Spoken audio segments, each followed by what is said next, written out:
So today, for the Heritage Trust interview, we've got Trevor Smith, and Trevor Smith was with us from 1982 to 1991.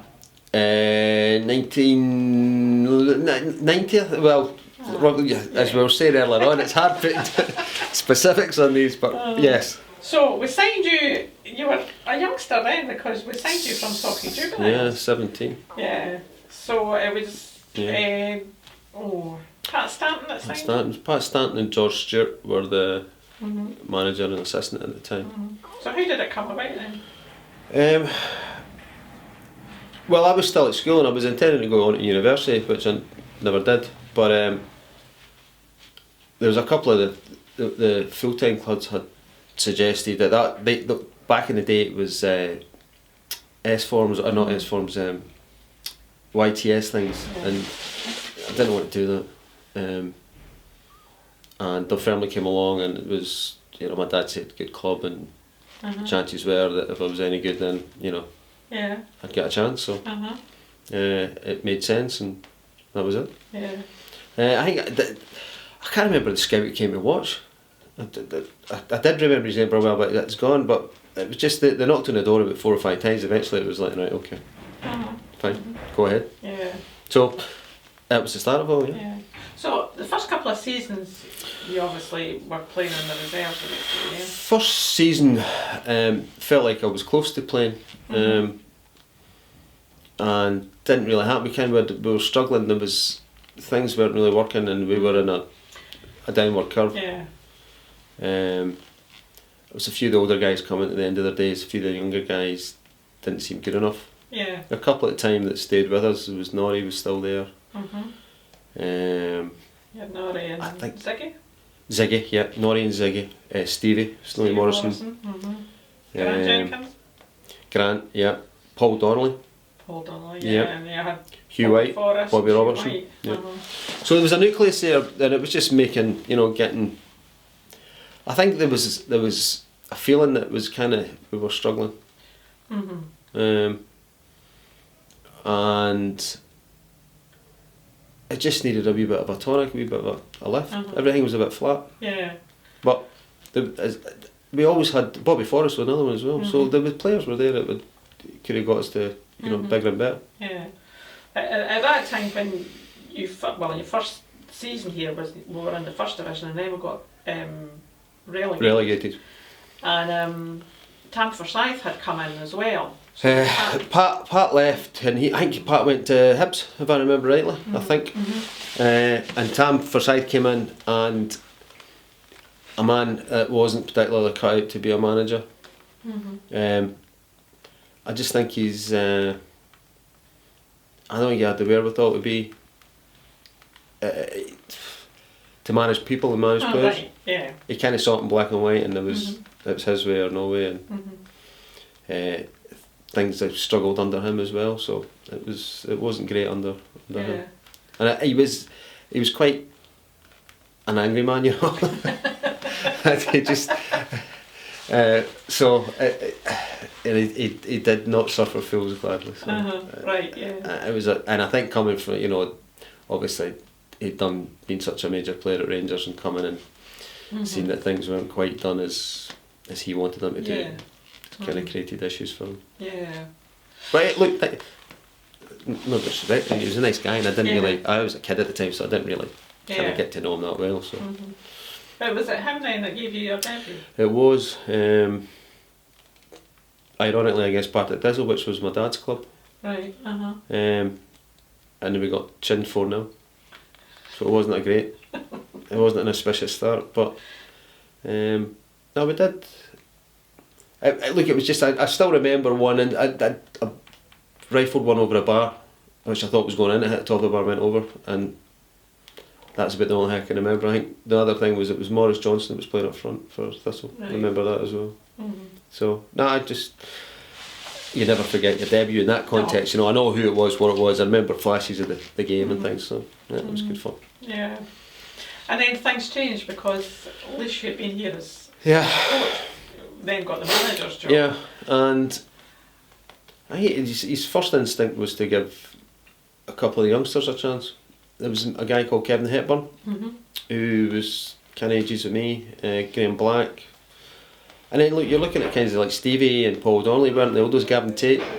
So, you know, there was a freshness there. Norrie was still early, probably maybe even teens, early 20s, whatever. Mm-hmm. So, yeah, there was a freshness there that, as it proved for the next kind of decade, that kind of put the foundations in place to take us upwards rather than downwards. So, no, it was, you could see that there was something ready to go. So, no, that was good.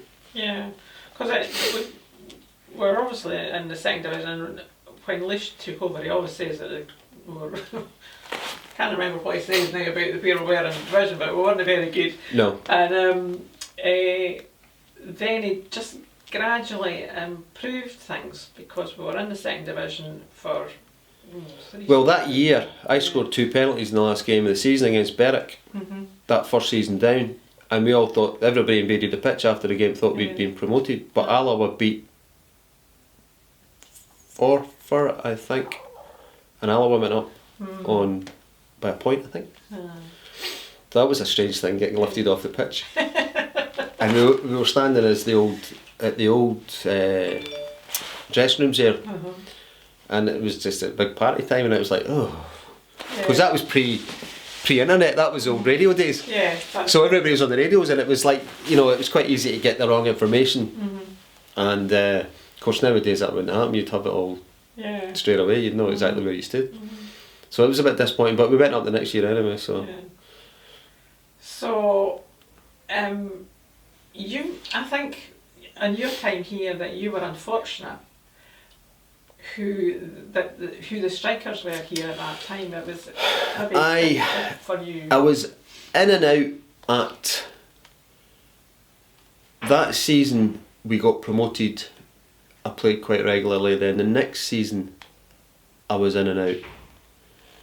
And then, I think it was 83, 84, I had a really good season, or 84, 85, one or two others. 84, 85, 85, 86, that was about the 2 best years I had. And then I got crocked in 85, 86 or 80, and that really...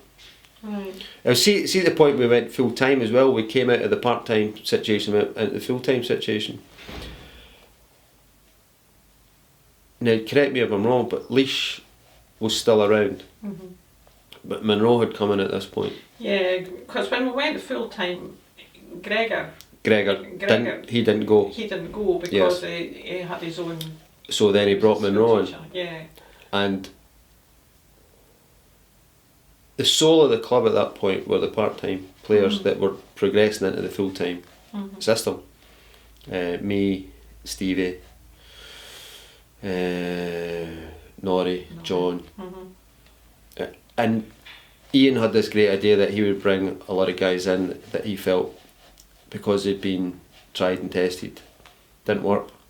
It kind of caused, not resentment, but there was issues within the camp, you know.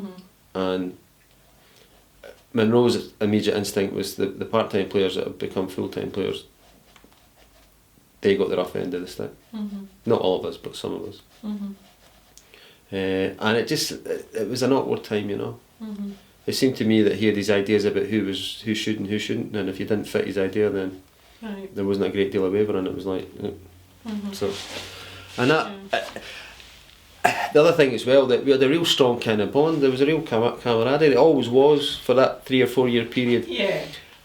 And it was like the wee kid at school that couldn't get into the crowd.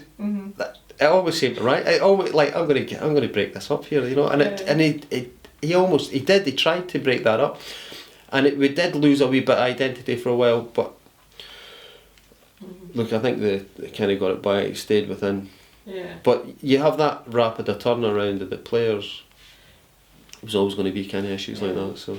Because you had all been together, you had gone from the second division to first division, and then promoted to the Premier League. So.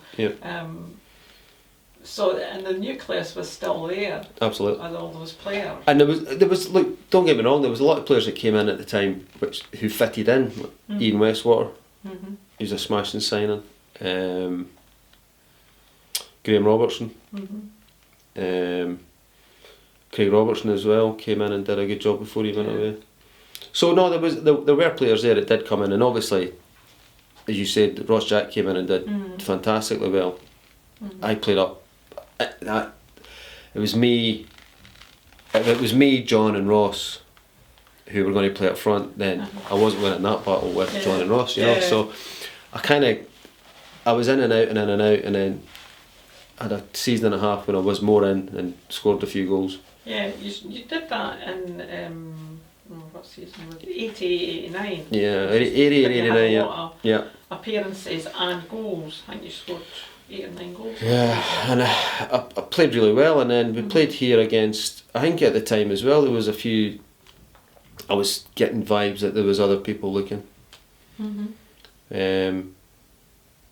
And we played St Johnston. I think it was Paul Cherry, and I just spun him on the down in the byline and bumped my knee. That was it. And they tried to get me back for the end of the season, and I couldn't get back. I think that was. I can't remember if we got promoted to the Premier League that year. I think we did, didn't we? Yes. So they wanted me back, and they tried to push me back, and ended up that I made it worse. And then I summer trying to recover, and I didn't recover, and I ended up going into the next year with the same injury, and it just that whole first year in the Premier League for me was just a write-off. Yeah, because I think you only played once, and that was one game in the Scottish Cup against Rangers. Yeah. Nice game to play. I don't know if we got beat 2-0, but and then I went on loan to Hamilton, and that was it.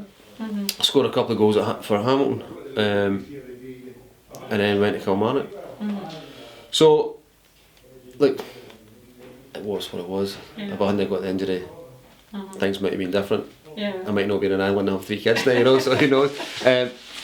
But it was a bit frustrating at the time, because that was about the best I played, and that was when we really were like, we were a decent team, you know. So, when you were here, what was it like? I mean, the dressing room, you've spoken briefly about that. The players that were here, what was it like? But the biggest problem at the end, there was a few cliques developed in at times, and a lot of that to do was, you know, the incoming players and and that before that, everybody, if we were going out as a group, we went out as a group, you know. You know, there was 7 or 8 or 9 of us. You would have gone out and had a drink, whatever else, and that seemed to dissipate a little bit, you know, just because of look, that's just that's the way it developed. And then when Leash left and Monroe took over with Phil Bonnyman, I didn't like that period. And now, obviously, I wasn't playing. I was suffering from injury, so I had a bit of an axe to grind back then as well. But I just got the feeling there wasn't a great deal of happiness at that point. So, and it's funny because I went to Kilmarnock. I didn't like Kilmarnock either. So I mean, I jumped at the frying pan, went right into the fire, and then I left Kilmarnock and then went to Hamilton and had 2 wonderful years at Hamilton. Who their dressing room was identical to the dressing room we had in my first 5 or 6 years at Dunfermline. And it was we went in an hour early and we left an hour after it, just because of the fun and the crack we had in the dressing room, and it was just a fantastic time with good players. And that was a reproduction of what we had when we were, you know, 82 through the 80s, the late 80s. So it can be done. And I can't put it, I mean, for all the teams I played in, lucky enough to play right up until I was 36, and I played for probably 8 different clubs. You ain't going to win anything unless you've got a happy dressing room, unless you've got a bunch of players that enjoy each other. And I can't underestimate just how important that is. And it really does make a difference. It's and how you get it, I don't know. How do you create that kind of atmosphere? I don't know. Sometimes it just develops. Just has a mind of its own and just gets there and there. So it was good. Because I mean, you won promotions when you were here, although we got relegated as well. But I mean, and there's not many players that can actually say that they got a league winners medal. Look, there's a box at home and the kids pulled it out the other day, and it's a little gold in, you know, Scottish Football League insignia, you know, and it is. It's nice just to open it up and go, that happened to me, because I mean, ultimately you could play your days you play for, I don't know, Alloa or Queen of the South or Stirling Albion or something, you could have a brilliant career, and you're just doing it week to week without actually having anything at the end. We had I've got 3 medals somewhere. Yeah. Now, they might not be the greatest, most important medals in the world, but they're still medals. It's, proves that you actually did something that was of significance. So no, it is, yeah, absolutely. So is there any particular game that you enjoyed playing in, or was the best game that you played in? There's flashes of things that I can still remember vividly, that game against Berwick when I scored the 2, because just the whole, I mean, it's difficult not to remember 3,000 or 4,000 people invading the pitch and getting lifted off. Yeah. Which, as I said earlier on, was a bit premature. But nah, there's not a huge. One of the strange games I remember is, I can't remember if we got beat or we drew, and it's kind of. We were down at Berwick, we were getting hammered by a guy called Stuart Remains in the middle of the park. I was playing up front, we weren't playing very well.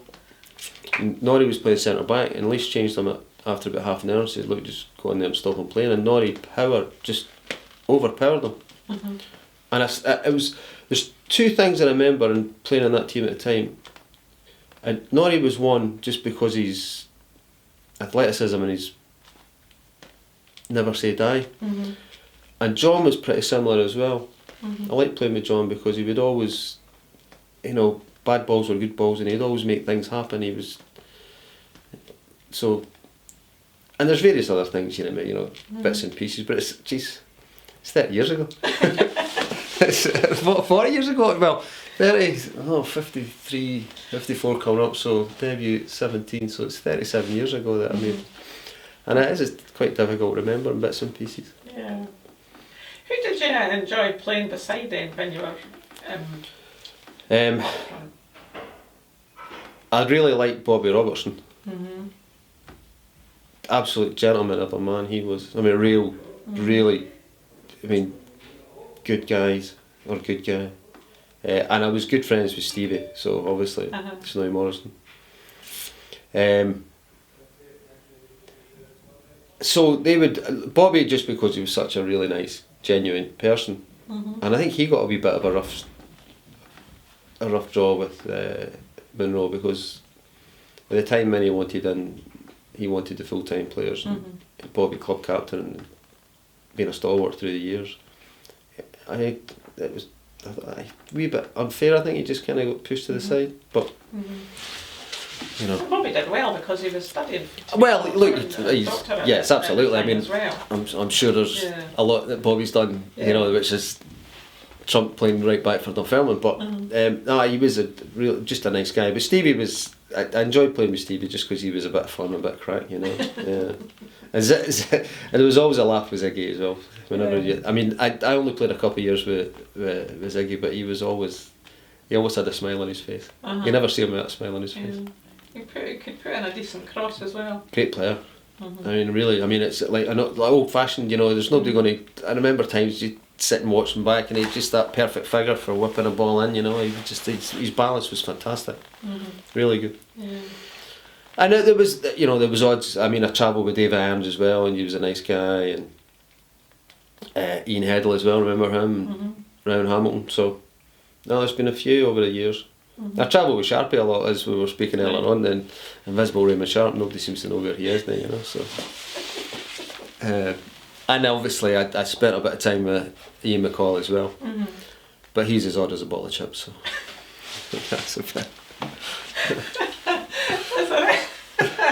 Is there any particular goal that you remember scoring? Yes, a game it was against Partick Thistle, and it was a bicycle kick from about. Now I reckon it's about 22 yards, but it's probably maybe a bit closer. But I think it was a fair distance. It was about 15 or 16 yards. I think it was just inside the box. And this is where it all gets a bit blurry. I can't even remember if we won the game. I think we did win the game. I think we won. I think it was 2-1. I think, and that was the best goal I scored. It was an absolute raker. and I got dropped the next week. I remember that more than the goal.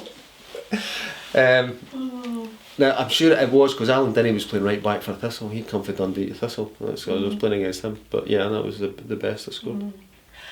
One thing I did find out about you is that, I don't know who it was against, but you actually scored the club's 4,000th goal. Aye, it's strange. I remember that as well, and I can't remember who it was against. I'll tell you another one I scored against, and it was a nothing game. It was Aberdeen in the centenary match here. That's right. Yes. Yeah. Oh, no, you scored against Aberdeen in the Scottish Cup. Scottish Cup as well, aye, yeah. But I scored the goal here. We beat Aberdeen 1-0 in the centenary match, which was a good Aberdeen team. Ferguson was the manager then. I thought it was Ian Heddle that scored that one. Nope. Oh, right. There you go, correct that one. And the 4,000s goal, I can't even, I vaguely remember it being... I was looking at it and I thought 4,000, 4,000 goals. I know. The guys used to slag me actually in the dressing room because they said that they'd all never trot me out when it was Celtic or Rangers or special games. I said that's obviously because I had a wee bit more than you nutters, that's also. But no, but it was like, it's a fantastic time in my life, it really was. And just going that first toe into full-time football and just being able to do it on a daily basis was fantastic. Who was your most difficult opponent? Brian Reid of Morton. Alright. I think he signed for Rangers for about 300,000, and I think I put about 200 grand on him because he played against me before he signed. I had a shocker and he had a great game, but he's a good player. It's difficult when we went into the Premier League. The games I played, the few games that I played, we never had a lot of the ball, so you're just chasing shadows. That Rangers team was a phenomenal team at that time. I mean, I think they had 11 internationals in their team. They really were a different gravy, But it's funny because I played against Dunfermline twice when I was playing with other clubs. And how did you get on? They beat us 1-0 at Hamilton. I scored here. I think we got beat as well here. I think that's the miss of time. But I just enjoyed the challenge as well. There was nobody really that kind of, other than Brian Reid. That was the only one that really kind of stuck in my head just because it was bad. I don't know if it was him being good or me being bad, but whatever way it was, every time I did something, he just seemed to be able to mop it up and be a step ahead of me, which I didn't. It wasn't fun. And then it gets in your head a wee bit, And you think of it. So after you left us and you went to Kilmarnock and then you went back to Hamilton, so what did you do after that? Well, Neil Warnock came to watch me when he was manager in Notts County when I was at Hamilton, and to all intents and purposes the deal had pretty much been done. And I was going down to Notts County, and the choice was me or Gary McSwiggan, who was at Rangers at the time. He was a Rangers striker. So I think they agreed roughly about 100 grand for me. And he came up to watch me against Kilmarnock. I dislocated my ankle and broke my leg. And that put paid to that. And he signed McSwiggan for 400,000. Could have saved him 300,000.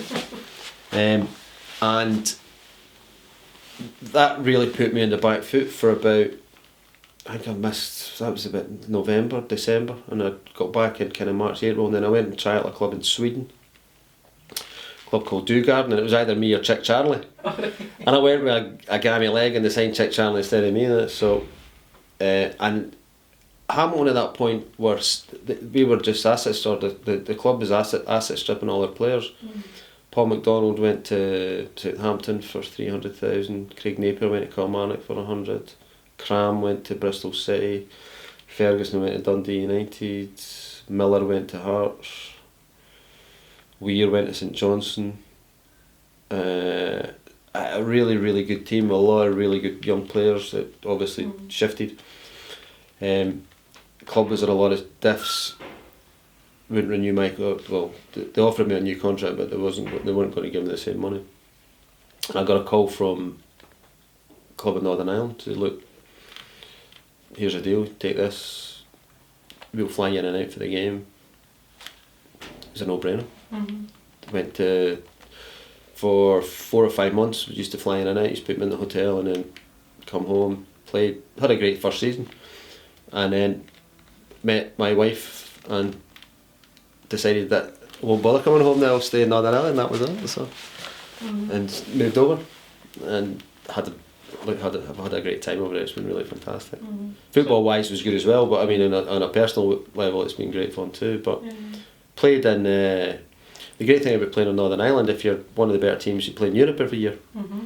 So played against Slavia Prague, Slovan Bratislava, Mainz, German Bundesliga team. It was good fun, you know. We got chinned off Sparta Prague. That was they beat us in the 93rd minute in Belfast when I was at Glentoran, and then we went over there and got beat 8. Oh, we got a man sent off after 10 minutes. Oh, they scored the players in what would be the Prague Times. I was quite chuffed. I got 3. Everybody else got 2. So, but they were really good. That was good fun playing. You know, going across and playing these bigger teams. I obviously played here a couple of games of friendlies and things. But you know, when you played an actual, when I was at Newry, we drew with Mainz 1-1 in Germany, which is unbelievable. Crazy score, but very good. Yeah. So who did you all play for in Northern Ireland? Well, I signed for Portadown, and I actually got 33 goals my first season there. And then signed for Glentoran. There's 2 big clubs in Belfast, Glentoran and Linfield. And I signed for Glentoran, had a couple of years there. Went back to Portadown, then signed for a club in Newry because they were handing out cash like sweeties. And finished at Crusaders in Belfast as well. So I had 5 clubs over there, or 5 stints, 4 clubs. Yeah. So what do you do now? Well, when I met my wife, we had a couple of fashion outlets. We had 3 shops in Belfast, which were going swimmingly. It was a great life. And then the company that we were dealing with went bankrupt or sold out and cancelled their agreement mid deal, and it kind of scuppered that whole thing. And then since then, my wife's family have a big haulage company, so I'm working for that now. So if you see any big orange lorries running around Scotland with mulled grue on the side, they belong to us. There's about 800 of them, so it's a busy old business. You'll not be in one though. No, so I can look at them and manage them, but driving them is not my business. No. I have enough driving a car, never been one of these things as well. So, but I've really enjoyed my time in Northern Ireland. It's a lot of negative. Well, not so much now, but I went over there just at the end of the troubles, beginning of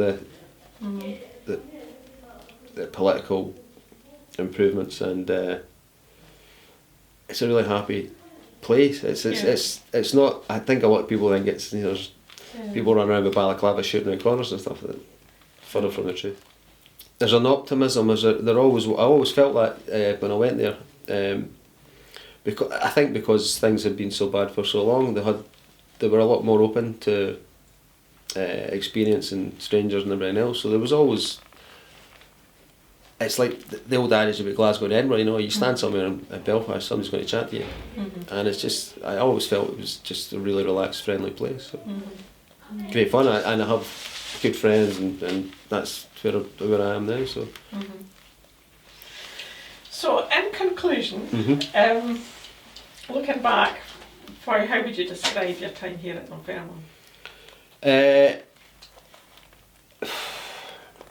Well, it's like looking back at your school kind of makes you, and it's like Dunfermline kind of made me and kind of formed the life that I had. It gave me the chance to become a football player, gave me the chance to become a full-time football player, and all the things that developed from that. So pivotal basically in everything I've done as an adult. It's been that was the starting point for everything I've done. So eternally grateful, really. Yeah. And apart from maybe 18 months at the end of my time here when I kind of fell out of love with the place, just fantastic memories and really good feelings towards the place. So, and like the 18 months happens to most players, there's going to come a time when your face doesn't fit any longer, you know. Yeah.